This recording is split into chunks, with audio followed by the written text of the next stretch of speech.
अस्सलाम वालेकुम स्टूडेंट, रुग़बत तहमीना नज़ीर है। आज हम फिजियोलॉजी का नेक्स्ट लेक्चर करेंगे, जिसमें सबसे पहले हम जो स्मूथ मसल की कॉन्ट्रैक्शन पढ़ रहे थे उसके बारे में पढ़ेंगे कि कौन कौन से फैक्टर इसके ऊपर अफेक्ट करते हैं। तो आज के लेक्चर में हम स्मूथ मसल कॉन्ट्रैक्शन को कंटिन्यू करेंगे। तो आज का लेक्चर स्टार्ट करते हैं। बिस्मिल्लाहिर्रहमानिर्रहीम। हमारे जो स्मूथ मसल कॉन्ट्रैक्शन के लिए जो हमें कंट्रोल चाहिए, नर्वस और हार्मोनल कंट्रोल, उसके बारे में आज का टॉपिक है आपका। Basically nervous and hormonal control of smooth muscle contraction, lecture 29 है ये आपका। तो सबसे पहले हम कुछ हमने लास्ट लेक्चर में कर लिया, अभी जो नेक्स्ट मूव कर रहे हैं इसकी तरफ, तो हम देखते हैं कि slow wave potential in unitary smooth muscles can lead to spontaneous generation of action potential. अभी बात हो रही है कि यूनिटरी मसल्स के अंदर अगर स्लो वेव पोटेंशियल जनरेट हो जाए तो उसकी वजह से एक्शन पोटेंशियल प्रोड्यूस हो सकता है। ये स्मूथ मसल्स की प्रॉपर्टी है।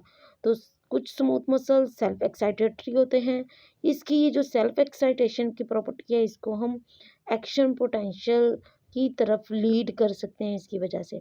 सम स्मूथ मसल्स एक self excitatory, that is action potential arise within the smooth muscle cells themselves without an extrinsic stimulus।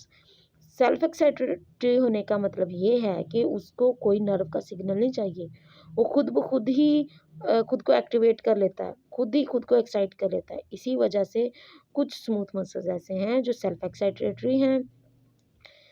This is often associated with basic slow wave rhythm of the membrane potential. तो ये किस वजह से है? क्योंकि इस जो स्मूथ मसल्स हैं उसके जो मेम्ब्रेन पोटेंशियल है उसके ऊपर स्लो रिदम हो रहा होता है, slow wave rhythm.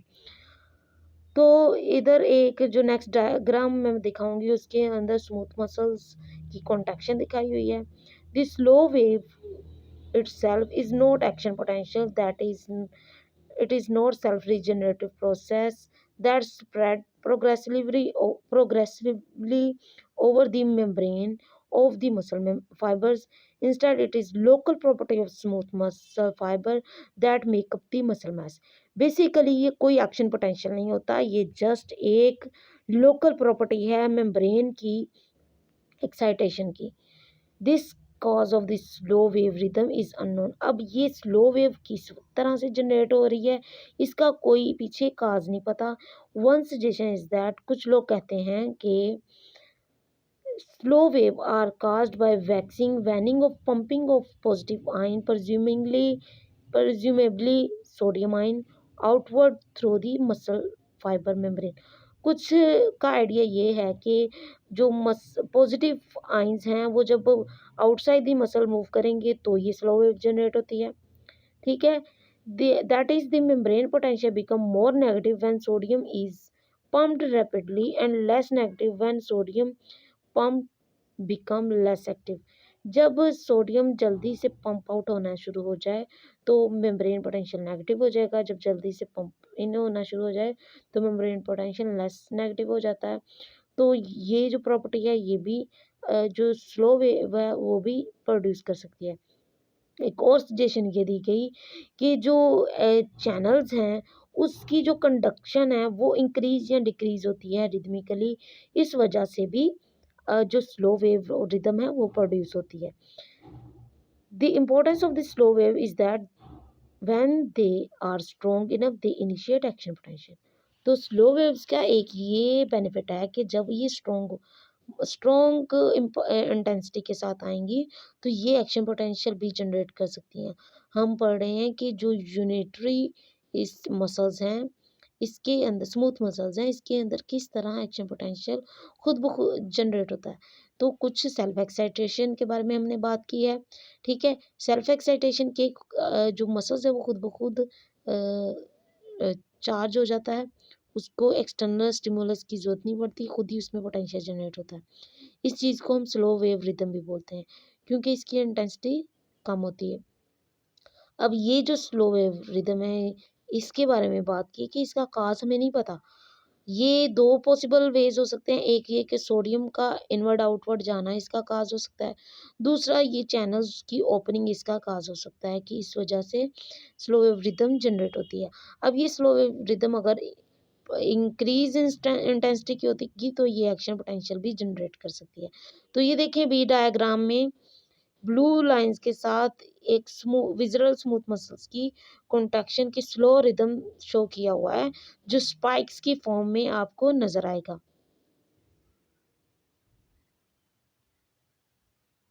The slow wave themselves can not cause muscles contraction. तो जो स्लो वेव्स हैं वो खुद कोई मसल कॉन्ट्रैक्शन नहीं करेंगी, ठीक है। How when the peak of the negative slow wave potential the cell membrane rises in the positive direction from -60 to -35। मतलब सोडियम आयन एंटर होना शुरू हो जाए कि उसके जो मेम्ब्रेन पोटेंशियल है -60 से -35 हो जाए। ऐसी सिचुएशन में एक्शन पोटेंशियल स्मूथ मसल्स में जनरेट होगा। And action potential develop and spread over the muscle mass and contraction occurs. तो ये पूरा एक्शन पोटेंशियल पूरे मसल मास की तरफ लीड करेगा और मसल कॉन्ट्रैक्ट होना स्टार्ट हो जाएंगे। अब जो मैंने अभी डायग्राम दिखाई थी आपको उसके अंदर था कि हर जो पीक है वो स्लो वेव को शो करती है और साथ ही एक्शन पोटेंशियल को होना स्टार्ट हो जाएगा। This repetitive sequence of action potential एलिसिट्स rhythmical contraction of the smooth muscle. अब ये बार बार जब इस स्लो वेव आती है उसकी वजह से मसल्स क्या होना शुरू हो जाते हैं, कॉन्ट्रैक्ट होना शुरू हो जाते हैं। इस वजह से स्लो वेव को हम पेस मेकर भी बोलते हैं, पेस मेकर वेव्स भी बोलते हैं। अब हम बात करते हैं कि जो स्मूथ मसल्स फाइबर्स हैं वो किस तरह एक्साइट होते हैं जब मसल स्ट्रेच आता है। समझे कि मसल स्ट्रेच एक सिग्नल प्रोवाइड कर रहा है इसको एक्साइटेशन के लिए। तो जब आपके पास मसल स्ट्रेच होगा तो विज़ुअल स्मूथ मसल किस तरह एक्साइट होंगे उसके बारे में पढ़ेंगे। तो ये बेसिकली दो चीज़ों पर रिलाई करता है। एक तो जो normal slow wave potential generate हो रहा था जो सेल्फ एक्साइटेटरी था। दूसरे नंबर पे जो उसकी नेगेटिविटी थी मेम्ब्रेन की वो डिक्रीज हो, मतलब कि positive ion sodium ion cell के अंदर आना शुरू हो जाए। This response to stretch allows the gut valve when excessively stretch to contract automatically and rhythmically. अच्छा, इधर ये बात कर रहे हैं कि जब आपकी गट मतलब कि आपकी जीआईटी सिस्टम के अंदर स्ट्रेच इंक्रीज होता है तो वो ऑटोमेटिकली एक रिदम के साथ कॉन्ट्रैक्शन का प्रोसेस स्टार्ट करवाता है जिसको पेरिस्टाल्टिक वेव्स बोलते हैं। अब जब आपके स्टमक के अंदर फूड होगा, ये जो फूड है ये क्या करेगा, मसल्स को स्ट्रेच करेगा। जब मसल को स्ट्रेच करेगा तो मसल ऑटोमेटिकली कॉन्ट्रैक्ट करना स्टार्ट कर देंगे। किस बिहाफ पे, उसके अंदर जो स्लो वेव्स आती हैं वो इंक्रीज होना शुरू हो जाएंगी और ये एक्शन पोटेंशियल जनरेट करेगा जिसकी वजह से पेरिस्टाल्टिक कॉन्ट्रैक्शन होना शुरू हो जाएगी। Depolarisation of multi unit smooth muscle without action potential. Action potential के बगैर मल्टी यूनिट स्मूथ मसल्स का डिपोलराइज कैसे होते हैं ये पढ़ते हैं। The smooth muscle fibre of the multi unit smooth muscles जैसे कि एग्जांपल दी हुई है, iris of eye, pilorector muscle of each hair normally contract mainly in response to nerve stimuli। जब नर्व सिग्नल आएगा तब आई के मसल्स और आपके जो हेयर के मसल्स हैं पाइलोरेक्टर ये कॉन्ट्रैक्ट होते हैं। The nerve ending secrete acetylcholine in case of some multi unit smooth muscles and norepinephrine in case of other। तो जब नर्व एंड डीपोलराइजेशन का क्या हमने बताया था कि डीपोलराइजेशन होती है बेसिकली जो आयंस का एक्सचेंज हो रहा है उसकी वजह से मेम्ब्रेन के जो चार्जेस हैं वो चेंजेस होते हैं, चेंज आते हैं उसमें। तो ये जो चेंज है ये डीपोलराइज कर देता है मसल्स को। अब जब आपकी मसल्स जैसे कि आई के मसल्स हैं, हेयर के मसल हैं, इसके पास नर्व सिग्नल आता है तो वही नर्व सिग्नल आएगा और वो एसिटाइलकोलिन और नोरेपिनेफ्रिन रिलीज करेगा तो उसके नतीजे में एक्साइटेटरी और इनहिबिटरी रिस्पॉन्स जनरेट होगा। Transmitter substance causes depolarization of smooth muscles membrane and in turn elicit contraction। अब ये जो ट्रांसमीटर्स आए हैं ये इन मसल्स को कॉन्ट्रैक्ट करवाने में हेल्पफुल होंगे। एक्शन पोटेंशियल डेवलप नहीं होता। क्यों नहीं होता? क्योंकि ये बहुत स्मॉल इंटेंसिटी का इम्पल्स होता है। When action potential are elicit in visual unitary smooth muscle 30 to 40 muscle fibre muscle must depolarise simultaneously before a self propagating action potential ensues। अब जब action potential unitary smooth muscles के अंदर develop होना है, उसके लिए ज़रूरी है कि 30 से 40 मसल फाइबर कॉन्ट्रैक्ट हों। ठीक है, जब ये कॉन्ट्रैक्ट होंगे तो फिर उसके बाद एक्शन पोटेंशियल जनरेट होगा। ठीक है, जो हमने समेशन इफेक्ट पढ़ा था उससे रिगार्डिंग ये बात है। Yet the small smooth muscles, even without an action potential, the local depolarization called the junction potential caused by the nerve transmitter substance itself spread electrotonically over the entire fiber, and it is called also that is a necessity to cause muscle contraction। तो ये भी इसको हम junction potential भी बोलते हैं। क्यों? क्योंकि ये आपका बगैर एक्शन पोटेंशियल जनरेट किए लोकल डिपोलराइजेशन करवा के अपने आयन का एक्सचेंज करता है और मसल्स को कॉन्ट्रैक्ट करता है। Effect of local tissue factor and hormone to cause smooth muscles contraction without action. अब कुछ ऐसे स्मूथ मसल्स हैं जो कि इर्द गिर्द के जो केमिकल्स हैं, टिश्यू फैक्टर्स हैं और हार्मोन्स हैं, उसकी वजह से कॉन्ट्रैक्ट हो जाते हैं, उसको एक्सपोटेंशियल की ज़रूरत नहीं पड़ती। अब ये कौन से हैं? Probably half of the smooth muscle contraction is initiated simultaneously factor acting directly on the smooth muscle contractile machinery and without action potential।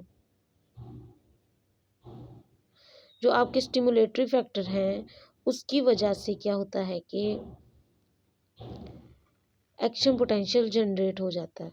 Action potential generate हुए बगैर ही आपका जो स्मूथ मसल है वो कॉन्ट्रैक्ट करता है।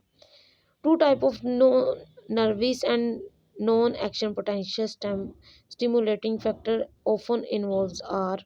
दो तरह के स्टिमुलेटरी फैक्टर्स हैं, एक है केमिकल फैक्टर, एक है हार्मोनल फैक्टर। जो केमिकल फैक्टर है वो कौन से हैं? Control of contraction of arterioles, meta arterioles और पेरिकैपिलरी स्फिंक्टर। इन सारे कंट्रोल के लिए क्या है? ये जो लोकल टिश्यू केमिकल फैक्टर हैं वो इनको कॉन्ट्रैक्ट करते हैं। The smallest of these vessel have little और नो नर्वस सप्लाई। क्यों? क्योंकि इनके जो स्मॉलेस्ट पार्ट है उधर तक नर्वस सप्लाई नहीं जाती, इसलिए जो इर्द गिर्द के केमिकल हैं वो इनको कॉन्ट्रैक्ट करवाते हैं। कॉन्ट्रैक्ट करेंगे तो ही मसल एक्ट करेगा ना। Smooth muscle is highly contractile, responding rapidly to changes in local chemical condition in the surrounding interstitial fluid। तो ये हाईली कॉन्ट्रैक्टेबल है। तो ये जो इंटरस्टिशियल फ्लूइड में मौजूद केमिकल हैं उनके वजह से ये अपने ऊपर चेंज लाते हैं और ये जो चेंज है वो इसकी कॉन्ट्रैक्शन का बायस बनता है। In the normal resting state, many of these small blood vessels remain contracted। तो ये जो रेस्टिंग स्टेट के अंदर ब्लड वेसल्स का कॉन्ट्रैक्शन है ये बेसिकली इसी बिहाफ पे हो रहा है। But when the extra blood flow to tissue is necessary, multiple factor can relax the vessel wall, thus allowing for increase flow. तो जैसे ही वेसल रिलैक्स करती हैं ब्लड फ्लो इंक्रीज कर जाता है। आपको पता है जब वेसल कॉन्ट्रैक्ट करती हैं ब्लड फ्लो कम होता है, जब वेसल रिलैक्स करती हैं तो ब्लड फ्लो वहाँ से इंक्रीज कर देता है। तो वेसल जब कॉन्ट्रैक्ट करती हैं तो वो इर्द गिर्द के जो केमिकल फैक्टर्स हैं उसकी वजह से कॉन्ट्रैक्ट कर जाती हैं और जो ब्लड फ्लो है कम हो जाता है। ठीक है, in this way a powerful local feedback control system control the blood flow through the local tissue area.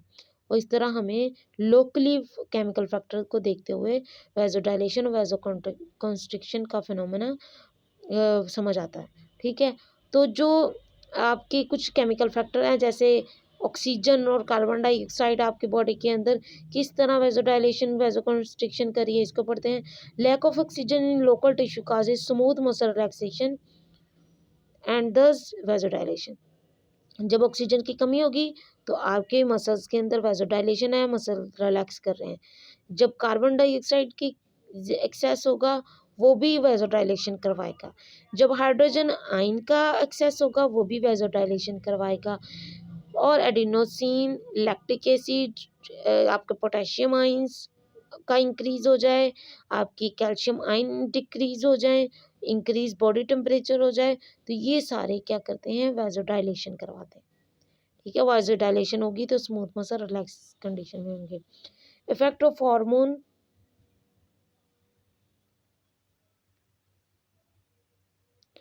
effect of hormone on smooth muscle contraction. Many circulating hormone in the blood affect smooth muscle contraction to some degree and some have profound effect.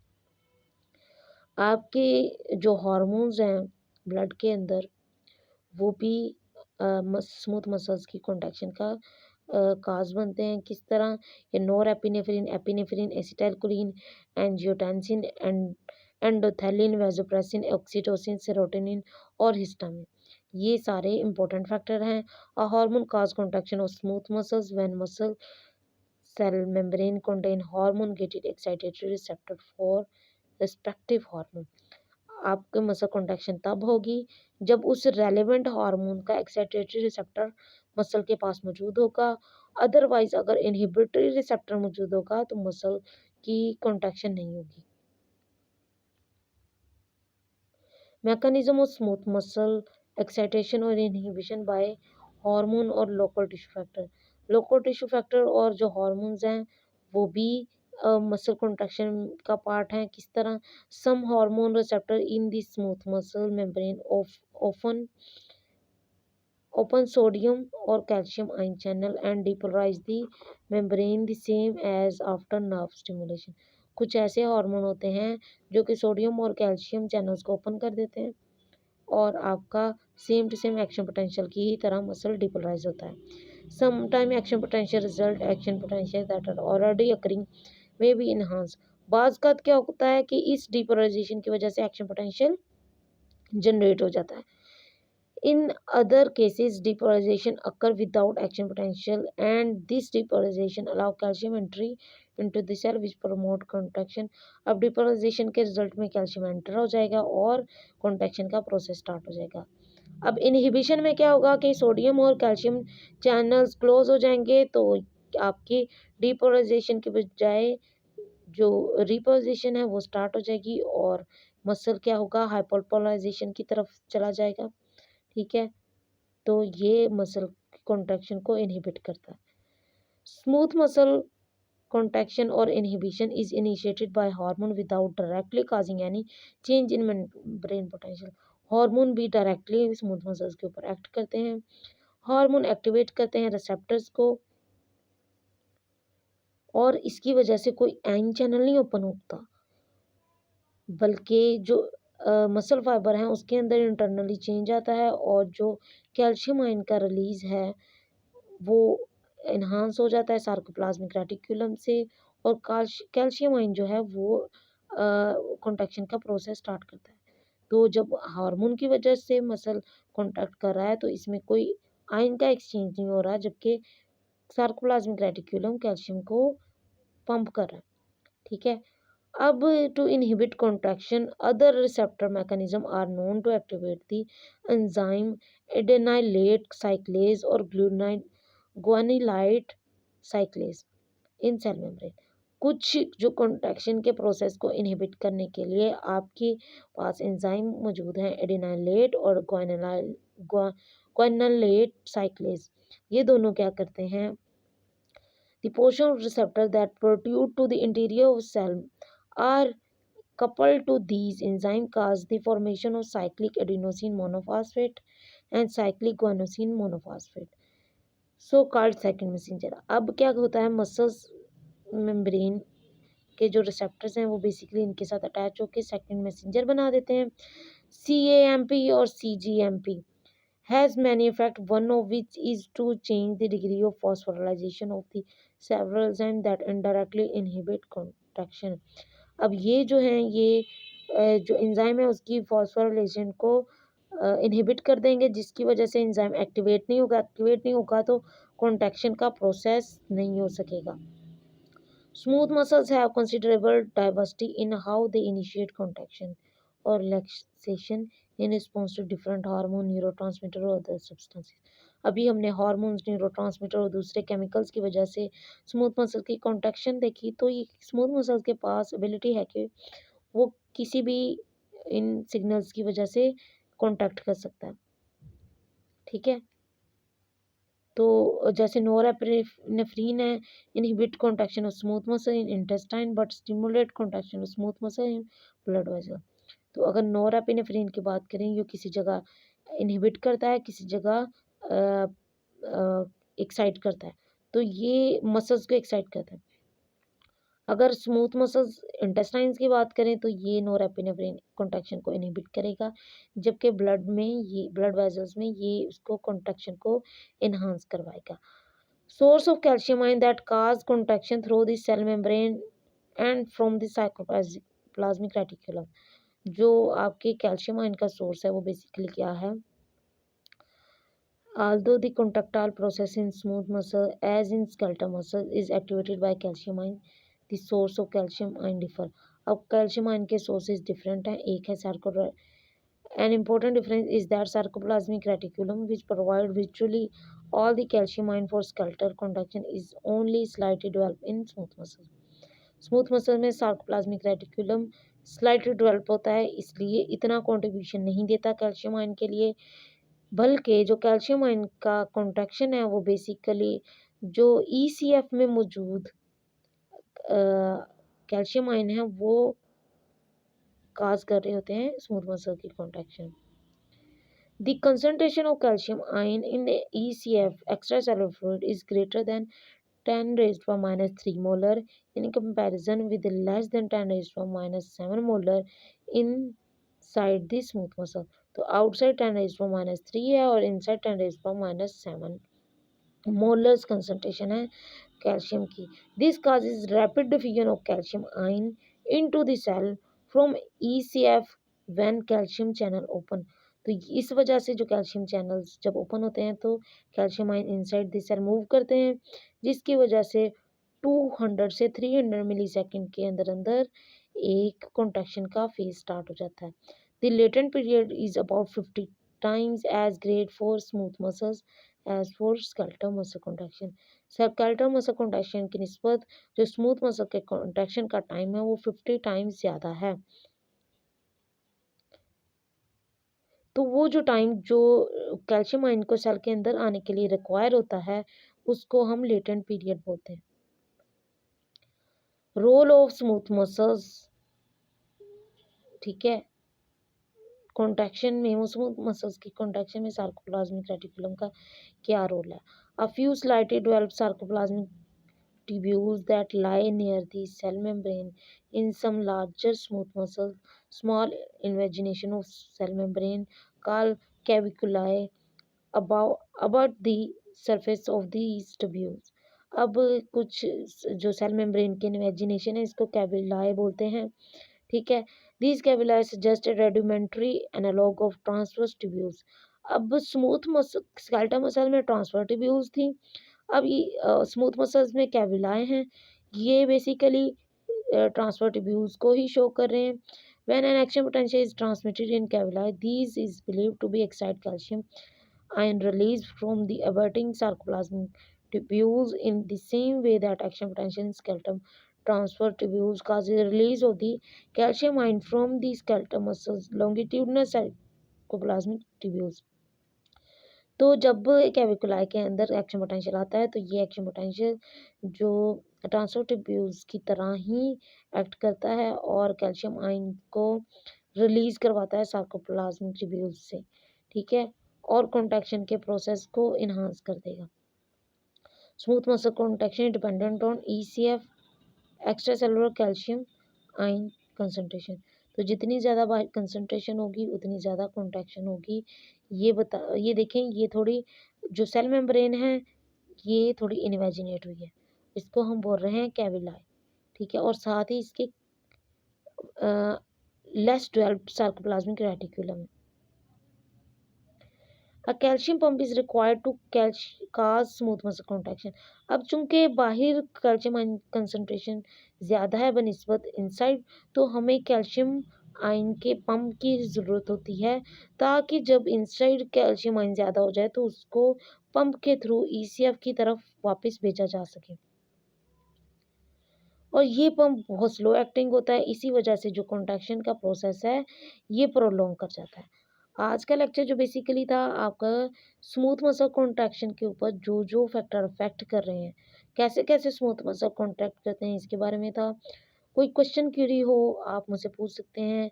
ये आपका जो neuromuscular unit है, उसका and है। इसके बाद हम cardiovascular unit start करेंगे, हार्ट के बारे में पढ़ना स्टार्ट करेंगे। कोई क्वेश्चन क्वेरी हो आपको, आप मुझसे पूछ सकते हैं। Thank you so much. अल्लाह हाफ़िज़।